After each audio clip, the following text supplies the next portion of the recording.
शुरुआत में जरा डॉक्टर अनित सिंह आप ही से करती हूँ। आज प्रदेश अध्यक्ष की प्रेस कॉन्फ्रेंस में सुन रही थी, उन्होंने रविदास जी के मंदिर का जिक्र किया। सर, ये आप लोगों को अचानक याद आया है क्योंकि दिल्ली में एससी आबादी 27,46,205 है, यानी कि तकरीबन 16.72%। तो कांग्रेस को निगम चुनाव से पहले ये आबादी याद आई है क्या, ऐसा आरोप लग रहा है?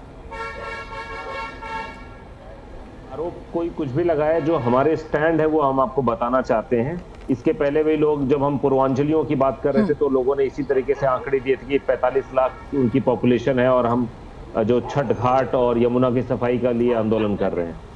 हम जो समय समय पर मुद्दे आते रहते हैं, दिल्ली वासियों से जुड़ी हुई मुद्दे, चाहे वो हर एक कम्युनिटी से हो, कास्ट से हो, सब कास्ट से हो, जो जनता के सरोकार के मुद्दे हम उसको ऊपर लेके आते रहते हैं।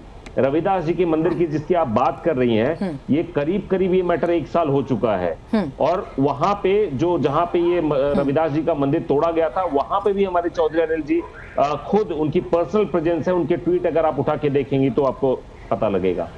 लेकिन उससे बड़ी बात जो मैं कहना चाह रहा हूं, जो हमारे प्रदेश अध्यक्ष ने आज बात उठाई है, वो 6वें पंचवर्षीय योजना के तहत ये बताया गया था कि कुछ मद जो एमसीडी की है उसका कुछ परसेंटेज अमाउंट वो जातियों के, जो शेड्यूल कास्ट के लोग हैं, उनके उत्थान के लिए, उनके बच्चों की पढ़ाई के लिए, उनके स्वास्थ्य के लिए, उनके रोजगार के लिए और उनसे जुड़ी हुई जितनी भी समस्याएं हैं उनको दूर करने के लिए कुछ मद उसमें से खर्च करने होते हैं।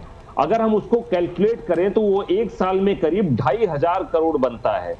दिल्ली की अगर हम 15,000 की अगर हम उसकी देखें कि जो एमसीडी का बजट है वो 15,000 करोड़ का तो है, तो उसमें 2,500 करोड़ ये जो आप तबका बता रहे हैं, इसी तबके के रहन सहन को ऊपर करने के लिए, क्योंकि उनको एक पायदान देने की जरूरत है। देखिएगा, मुझे आवाज नहीं आ पा रही है अनित सिंह जी की।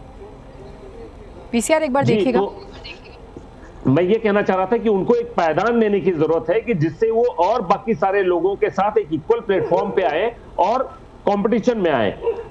ये जो मद था ये 2500 करोड़ के आसपास है, लेकिन आपको जानकर ये ताजुब होगा कि 2014-15 से लेके 2019 तक का, जबकि ये हमारे पास आंकड़ा है, उसमें आप देखेंगे तो 14-15, 15, 16-17 में एक भी पैसा नहीं खर्च किया जाता है। मैडम, मेरी आवाज आ रही है आपको? ठीक कर लेंगे। अनित सिंह जी, आपने जिस फंड का जिक्र किया, जरा उसे डिटेल में रखिएगा, क्योंकि मैं 9,000 करोड़ रुपए देख पा रही थी। अगर आप मेरी आवाज सुन पा रहे तो इस सवाल को थोड़ा इसका जवाब थोड़ा डिटेल में दीजिएगा। आपके पास किस किस साल का कौन सा डाटा है कि कहां पर ये पैसे खर्च नहीं हुए हैं, ये जरा आप मुझे बताइएगा।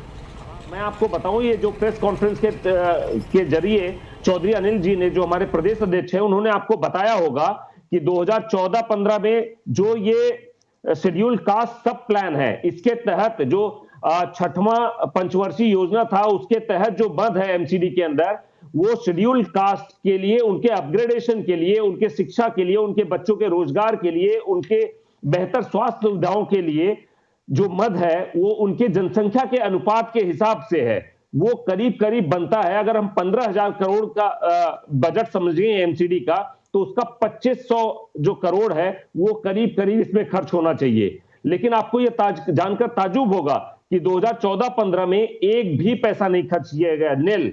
14-15, 15-16 नील। और आपको मैं बताऊं कि टोटल सिर्फ अभी तक 119 करोड़ रुपए खर्च किए गए हैं। अगर हम सारे के सारे ईयर्स को हम कैलकुलेट करें तो करीब 9,158 रुपए लैप्स हो गए हैं, जो कि खर्च होने चाहिए थे इस समुदाय विशेष के तौर पे। लेकिन ये हमारा चुनावी स्टंट नहीं है। आप समझने की कोशिश करिए कि किस तरीके से एक समुदाय को रोका जा रहा है, और उस समुदाय को रोकने के तहत ही हमें उनको आगे बढ़ाने के लिए, उनकी आवाज बनने के लिए जो भी काम करने होंगे हम उसको करते रहेंगे। और मैं आपको बताऊं कि बीजेपी का, अगर आप 2017 का घोषणा पत्र देखेंगे तो 2017 के घोषणा पत्र में भी उन्होंने जो इनके कर्मचारी हैं, जो सफाई कर्मचारी हैं, जो निचले पायदान के कर्मचारी हैं, उनको नियमित करने की बात करी गई थी। लेकिन आज फिर से 2022 में इनका शपथ पत्र आता है और उसमें वो नदारद हो जाता है। मैं आपको बताऊं कि जिस तरीके से ये लोग चुनाव की राजनीति करते हैं। नहीं, ठीक है सर, आपने शुरुआत में काफी बातें कह ली।